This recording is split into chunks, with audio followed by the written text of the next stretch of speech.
नमस्कार, मी दीपाली माशेलकर. रुचकर मेजवानीमध्ये मी तुम्हा सर्वांचं स्वागत करते. सालाबाद प्रमाणे यंदाही बाप्पांचं आगमन होणार आहे. त्यांच्या स्वागताची तयारी आम्ही उत्कर्षाने करत आहोत.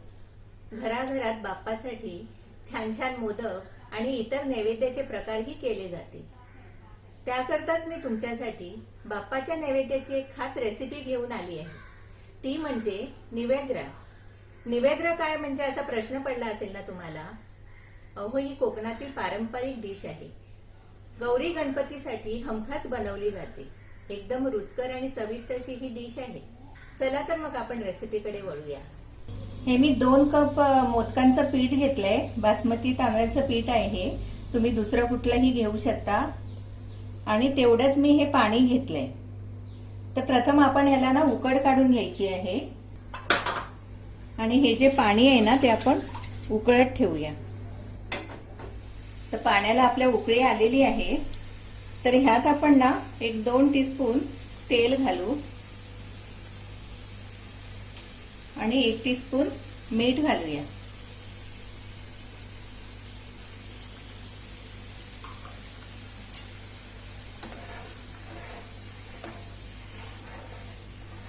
तर हे पीठ आहे ना ते आपण घालून घेऊ.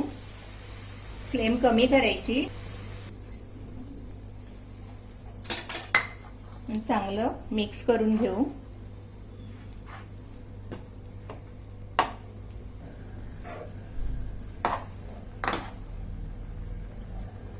तर चांगलं मिक्स झालेलं आहे आपलं पीठ. हे सगळं एकजीव करून घ्यायचं आहे. तर 1-2 मिनिटं आपण याला आता वाफ काढून घेऊ. आता हे पीठ आपलं चांगलं वाफून झालेलं आहे. तर आपण हे ना परातीत काढून घेऊया.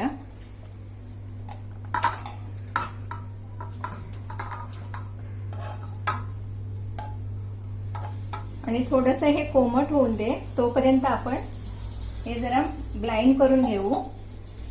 तर हे मी कढीपत्ता 7-8 पानं घेतली आहे कढीपत्त्याची. 1 टीस्पून जिरं घेतले, 3 हिरव्या मिरच्या आणि थोडासा आल्याचा तुकडा पाव इंच आणि 1 टेबलस्पून ओलं खोबरं घेतले. हे पाणी न घालता आपल्याला क्रश करायचे. जास्ती हे बारीक नाही करायचं, थोडं जाडसरच ठेवायचं. हे अशी बघा आपला मसाला ग्राइंड झालेला आहे. आणि हे जे पीठ आहे ना ते आपण आता चांगलं मळून घेऊ. हे चांगलं मळून घेतलं पाहिजे. जसं मोदकांसाठी आपण मळतो ना तसं हे मळून घेतलं पाहिजे.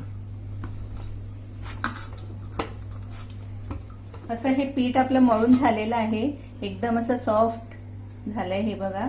तर ह्यात आपल्याला आता मसाले घालायचे आहेत. तर प्रथम हा ग्राइंड केलेला मसाला मी घालते. ही कोथिंबीर चिरून घेतलेली आहे बारीक एकदम, ती घालू आपण.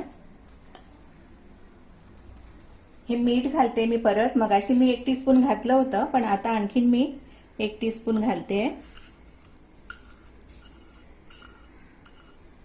आणि हे 1 टीस्पून मी तेल घालते परत.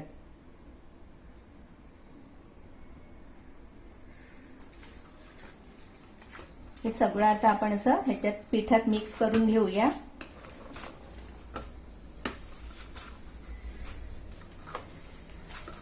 हे सगळं आपल्याला असं एकत्र करून घ्यायचंय. तर हा असा आपला गोळा तयार झालेला आहे. तर आता आपल्याला ह्या पानावर तो थापून घ्यायचा आहे. तर हे मी हळदीचं पान घेतलेलं आहे. तुम्हाला पाहिजे असेल तर तुम्ही केळीचं पान पण घेऊ शकता. थोडासा तेलाचा हात लावून घेते म्हणजे कसं पीठ चिकटणार नाहीये. चांगला असा गोळा मळून ह्या पानांना मी तेल लावून घेतलेलं आहे आधीच. तर हे असं प्रेस करायचं चांगलं असं सगळ्या बाजूनी. एकदम पातळ असं प्रेस करून घ्यायचं. आता हे आपले झालेले आहेत ना ते आपण वाफून घेऊया. तर मी एक ही कढई घेतली आहे आणि त्याच्यात ही अशी चाळणी ठेवली आहे. तर ह्या चाळणीमध्ये आपण हे असे मांडून ठेवूया.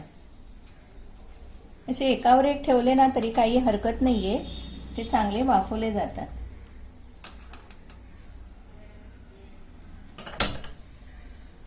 मीडियम गॅसवर एक 15 मिनिटं आपल्याला ते वाफून घ्यायचे आहेत.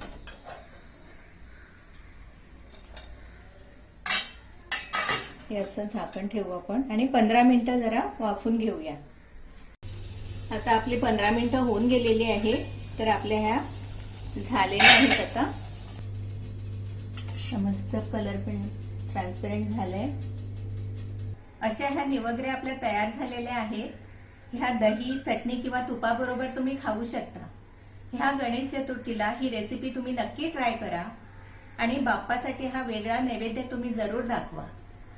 अशाच छान रेसिपीजसाठी पाहत रहा रुचकर मेजवानी. आणि हो, रुचकर मेजवानीकडून तुम्हाला गणेश चतुर्थीच्या हार्दिक शुभेच्छा.